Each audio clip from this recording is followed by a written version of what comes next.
झारखंड से हेमंत सोरेन के लापता होने पर यह बड़ी खबर है। राज्यपाल के घर पहुंचे डीजीपी गृह सचिव के 2 दिन से सीएम के बारे में जानकारी नहीं है, ये बताने के लिए यह खबर इस वक्त सामने आ रही है। आपको बता दें, हेमंत सोरेन के लापता होने पर यह बड़ी खबर।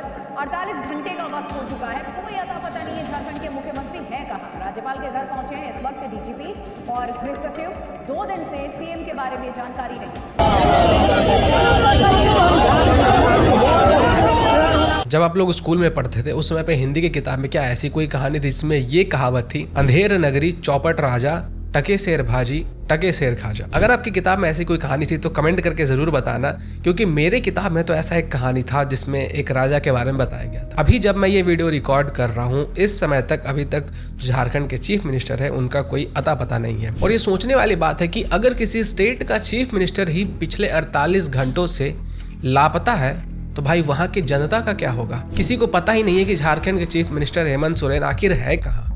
किसी को नहीं पता है, ना उनके ऑफिस वालों को पता है, ना उनके किसी आसपास के व्यक्ति को पता है, ना इसके बारे में कोई डिटेल दे पा रहा है, ना ही झारखंड के जो राज्यपाल है उनको कुछ पता है इस बारे में। वो भी कह रहे हैं भाई हमें भी नहीं पता है। जब आज मैं सोकर उठा तो मैंने यूट्यूब खोला और मैंने न्यूज़ लगाया कि लाइव न्यूज़ में आखिर चल क्या रहा है। मैंने देखा कि भाई हेमंत सोरेन तो गायब है, उनका कोई अता पता ही नहीं है, किसी को पता ही नहीं है। ये न्यूज़ सुनते सुनते मुझे समझ में नहीं आ रहा था कि आखिर ऐसा पॉसिबल कैसे। इतिहास में पहली बार ऐसा हो रहा है कि भाई किसी स्टेट का जो मुख्यमंत्री है वही गायब है। 48 घंटे हो चुके हैं। इतना समय भाई, 1 घंटा नहीं, 2 घंटा नहीं, 3 घंटा नहीं, 1 दिन नहीं, 48 घंटे। अभी जब तक मैं वीडियो रिकॉर्ड कर रहा हूँ अभी तक तो कोई भी खबर नहीं आई है। देखते हैं आगे क्या खबर आती है। लेकिन वहीं पे जो झारखंड के स्टूडेंट्स हैं वो प्रोटेस्ट कर रहे हैं इस कड़कते ठंड में। मतलब कितना ठंड है। मैंने स्वेटर नहीं पहना हुआ है, इससे आप कंफ्यूज मत होना कि ठंड नहीं है।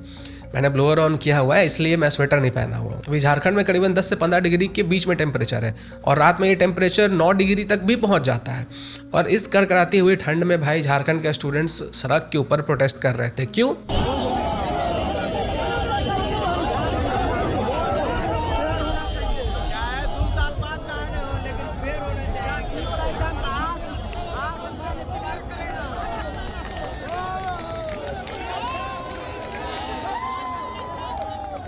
क्योंकि उनके एग्जाम के पेपर्स लीक हो गए। और ये जो एग्जाम के पेपर्स लीक हुए ना, ये एग्जाम 8 सालों के बाद हुआ था। अब आप सोचो कि 8 सालों के बाद, इतने लंबे समय के बाद पहले तो एग्जाम हुआ। उतने सालों से एग्जाम ही नहीं हो रहा था इसका। जब 8 सालों के बाद इसका एग्जाम होता है तो इसका जो क्वेश्चन पेपर होता है वो सैटरडे को ही लीक हो जाता है। और जो एग्जाम होने वाला था वो संडे को होने वाला था, तो जो एग्जाम होता है वो कैंसिल हो जाता है। और ये जो क्वेश्चन पेपर आउट हुए थे उसको जब मैच किया गया एग्जाम के पेपर्स थे तो बहुत सारे क्वेश्चंस मैच हो गए। बस इसका जो नंबरिंग था वो डिफरेंट था और इसके जो आंसर्स थे ना वो स्टूडेंट्स को पहले ही रटवा दिए गए थे।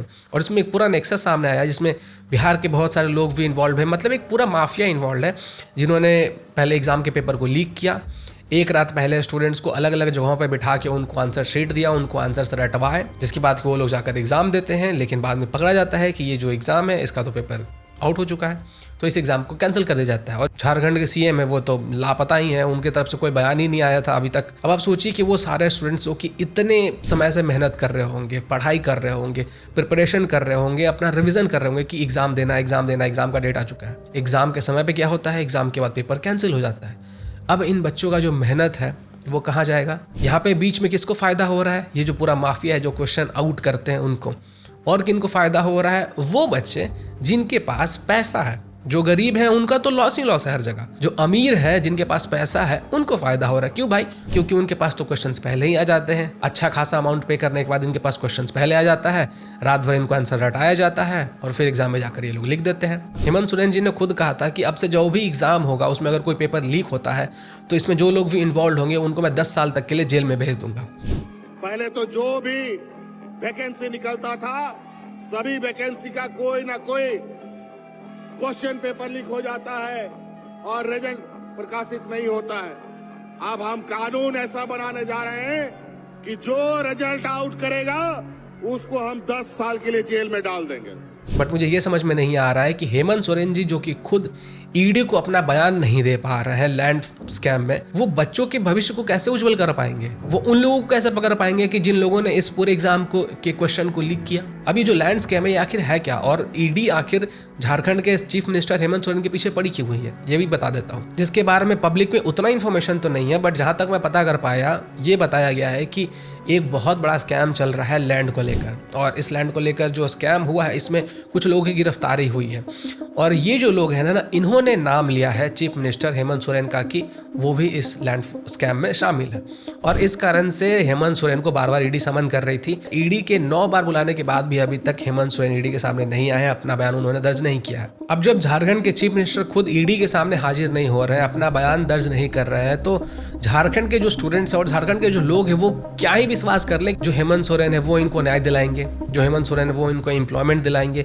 जो हेमंत सोरेन है वो वहाँ के स्टूडेंट्स के फ्यूचर को ब्राइट करेंगे। ये जो क्वेश्चन पेपर लीक का मामला है ना, ये बहुत बड़ा मुद्दा है हमारे देश के लिए, हमारे पूरे आगे आने वाले जनरेशन के लिए, क्योंकि स्टूडेंट्स एक तो वेट करते हैं कि कब एग्जाम होगा, एक तो एग्जाम होता नहीं है जल्दी, जब एग्जाम होता है वो लोग प्रिपेयर करते हैं, सालों तक मेहनत करते हैं, तो पता चलता है एग्जाम के पेपर आउट हो गए, एग्जाम को कैंसिल कर दिया जाता है। तो ये एक बहुत बड़ा मुद्दा है, इसके बारे में हम कभी और किसी और वीडियो में बात करेंगे कि आखिर ये जो एग्जाम का पेपर आउट होता है इसको हम कैसे रोक सकते हैं, इसके ऊपर कैसे काबू किया जा सकता है। इसके ऊपर बहुत जल्दी मैं एक डिटेल वीडियो लेकर आऊंगा पूरा रिसर्च करके।